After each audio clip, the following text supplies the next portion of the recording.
It is not just a big day for the future of the executive branch. A majority hold of Congress is at stake as well today. All eyes on the Peters versus James race. If Senator Gary Peters wins, Democrats have a chance at taking control of the upper chamber. If John James wins, Republicans have a chance to win a seat to retain the Senate majority. It is most certainly an unprecedented election. But I can tell you what I've seen on the ground, people turning out, people who are engaged in ways that they never have been before. After nearly 2 years of campaigning, voters are eager for their voices to be heard. If we don't speak up for our rights, we'll never get anywhere. At stake, the balance of power, the future of the nation, and the directions of both parties. The world is watching as millions of Americans decide who will lead the United States. And thank you for joining us for Local 4 News at noon on this election day. And of course, the election topping our news here at this hour, this extended hour-long edition of Local 4 News at noon. Yes, thank you for being with us. According to the New York Times, 99.7 million ballots have already been submitted through in-person early voting and also by mail. This is almost 3/4 of the number of votes cast in the entire 2016 election. In Michigan alone, more than 3 million early votes have been cast. However, the governor is urging Michiganders to pack their patience when it comes to the results.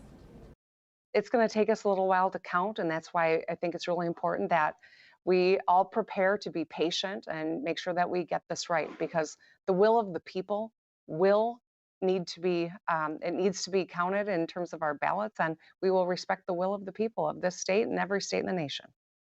And just a reminder for you, vote tallying has never been completed in a modern U.S. presidential election on election night. So the potential delays, very normal in the American democratic process. Absolutely. There's a lot of ballots to count. So how are the absentee votes being counted? For some insight on that, we want to turn our attention to Victor Williams this noon. What are you learning over there at the TCF Center? Well, guys, these folks here are pretty busy. As you can see right here behind me, we got the folks here at the Department of Elections Central Counting Board, all of them counting up all those absentee ballots, and they're anticipating hundreds of thousands of them being counted right here in this huge facility. You can see right there on the video the poll workers, all of them in the white shirts, counting up those ballots and those brown envelopes. And I know you might be thinking that hundreds of thousands of ballots are a lot. And that's exactly the reason why all of these folks have been here doing this since about early in the morning, and they're going to be here for the rest of the day more than likely. And that's all because we know that the folks have been voting early, turning in those absentee ballots. So of course we're going to be right here, and we'll let you know how things go right from the TCF Center. Victor Williams, Local 4, back to you. All righty, Victor, thank you for the update there. In the meantime, another big concern this election is about voter intimidation. On Monday, Michigan Attorney General Dana Nessel joined 7 other states in condemning voter intimidation. And we got a chance to catch up with her just a little bit ago, and she is warning about misinformation calls. The biggest problem that we've had is misinformation. So what's happening is people are sending illegal robocalls, and they're giving false information, saying, for instance, there's long lines and just vote tomorrow. Well, of course you can't vote tomorrow. The election is today. It's over tomorrow. You won't get a chance to vote. We've seen other robocalls that have given misinformation. So it's really important that any information that you see on social media or you hear otherwise, or you get a text or a phone message, don't believe it. And there is a warning today of possible unrest in the United States as this election day is here officially underway. And that warning is coming from the International Crisis Group, an organization of experts that monitors violence around the world. The group says that the U.S. faces what it calls unfamiliar danger on this election day and the days beyond. And it says that danger comes from several factors, including disinformation, racial unrest, and a close or contested presidential election. The group also calls on the media to not pronounce an election winner prematurely because it could foster strong resentment if those early results are reversed.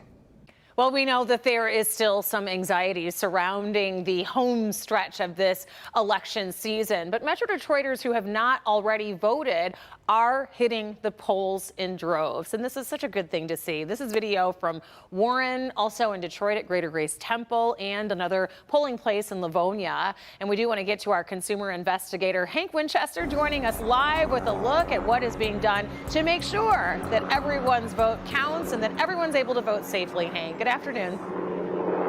Rhonda, good afternoon to you. Let's begin with some good news on this election day. According to the Secretary of State and the Attorney General, as they made their checks this morning around 7 a.m., machines were working. There were a few lines, but people were getting in. They were getting their opportunity to vote, and they were getting out. Many of the poll workers showed up. Not an issue there at all. As you can see behind me at this Oakland County school, a lot of cars in the parking lot, but people are getting in and out. The real issue today that we're hearing, as you heard from Attorney General Dana Nessel, those fake robocalls encouraging people to vote tomorrow, it is not true. We also saw that in Detroit just a few weeks ago. So the concern is that those robocalls could spread across the state. Of course, if you get one, make sure you report it to the AG or to local police. We had an opportunity to speak with the Secretary of State just a short time ago, and here's what she had to say. We have not seen long lines. We have not seen crowding. We've seen a steady stream of voters come through our precincts throughout the day. We do have over 100 Department of State staff on the ground from everywhere, from Benton Harbor up north to the Traverse City area, to Pontiac, to Lansing, and to all around southeast Michigan as well, ready to quickly respond if there's any incident or any issue or to solve a problem that needs solved. But I'm so grateful that because of the investment and the support of so many of our election administrators and the people of the state of Michigan, we've seen no problems today. We've seen calm and smooth sailing at our polling places, and we've seen people voting. And I'll tell you what, this is the type of weather that election officials hope for. It is perfect. So if there are long lines later as people get off of work, anticipate that there could be, at least we won't be dealing with any wet or wild weather. Let me also remind you, if you have any issues at the polls at all, or if you hear about any problems within Metro Detroit, people not being able to cast their vote, or if there's any technical issues, I want to hear from you. We're investigating potential problems and issues all day long. So if you encounter one, please get in touch with us. We're going to continue our live coverage here at 12:30 and throughout the day. For now, Rhonda Evrod, back to you. All right. Well, just so great to see such great voter engagement and turnout today. Thank you, Hank. Here in the city of Detroit, the NAACP is continuing its efforts to get out the vote and help voters cast their ballots safely. As part of the group's campaign called Take Your Souls to the Polls, they're calling attention to the voter hotline. Staff members will be available to assist voters and answer any questions that you might have, and even take in any reports of voter intimidation or vote suppression. The hotline number there on your screen, 313-664-2424, and that hotline will be in operation until the polls close, and that is at 8 o'clock tonight. Across the country, we know that many Americans have been on edge and have anxiety and are taking their feelings to the polls to make sure that they are participating in their democracy through our civic process. Let's take a look at video of some of the long lines in Wisconsin, in Georgia, and Pennsylvania. Tracy Potts has this report from presidential nominee Joe Biden's election night headquarters in Delaware. Polls are open in Connecticut, Ohio, Miami. This is my first time voting, actually, so I'm actually really excited. And Philadelphia. Joe Biden makes 2 stops there today after visiting Scranton, Pennsylvania, where he was born. Joey, a job is about a lot more than a paycheck. This morning, he went to church. Last night, his final rally in Pittsburgh. It's time for Donald Trump to pack his bags and go home. Biden's running mate, Senator Kamala Harris, making one last bid for Michigan votes after her final argument in Pennsylvania. We cannot let up because it ain't over till it's over. Michigan is at stake, a narrow Trump win in 2016. Vice President Pence, like the president, ignoring soaring coronavirus cases at his rally there last night. But under President Donald Trump, we're going to defeat the virus, and the best is yet to come. President Trump up early on Fox making predictions. I think we're going to win Pennsylvania. We have very good numbers in Pennsylvania. The first votes came in just after midnight. 2 tiny New Hampshire towns, one for Biden, one for Trump, plus 98 million early votes to be counted. Might not have that number until really late tonight. After months of battling it out on the campaign trail, the nation's most anticipated election now in the hands of American voters. And when those vote totals start coming in, when polls close tonight, be patient. Some states will have numbers right away. They've been counting those early ballots all along. Others won't even start counting them until tonight. Tracy Potts, NBC News, Wilmington, Delaware.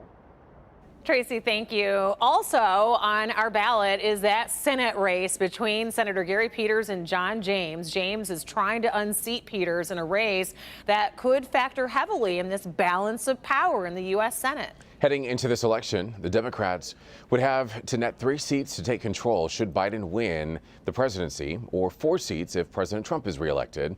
And there are several toss-up Senate races this year. We're going to be following them all for you, so stick with us throughout the evening. And a reminder, there are 2 statewide proposals that are on the ballot. Proposal 1 would change the way Michigan uses 2 different funds that finance parks and public land purchases. Proposal 2 would amend the Michigan Constitution to protect electronic data and communications by requiring a search warrant to access a person's private electronic data. You will want to keep it right here on Local 4 throughout the day and click on Detroit.com. Our coverage will include live tracking, the latest county by county results, analysts from our experts, and constant updates on every local race on clickondetroit.com. And Hank Winchester mentioned it. Everybody loves good weather on Election Day. That'll help get people out to the polls, Brandon.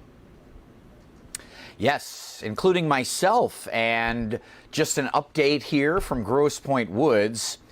No problems with any voter intimidation, but there were mechanical issues with the collecting machines at my polling place. So it took a while, and it was all right. Hanging outside for a little extended time this morning. We're soaking up the vitamin D, and we are local 4 degrees warmer right now than we were all day yesterday. 48 was our Monday high. It's 52 at Metro officially here at noon. 56 in Howell, 55 double nickels in Pontiac with a pretty light southwest wind.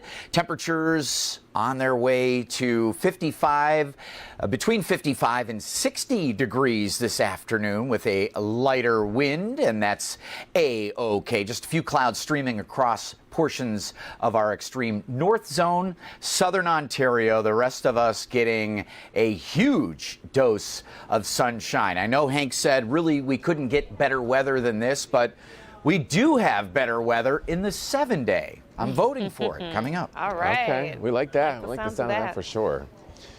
New COVID-19 cases and deaths continue to rise here in Michigan and really all across the country. Yes, and hospitalizations are steadily increasing as well. Upticks in critical care and ventilator use. The numbers next. But first, Rob Maloney. 2 men died in an early morning shooting, but there was a lot of collateral damage as well. We'll have the story.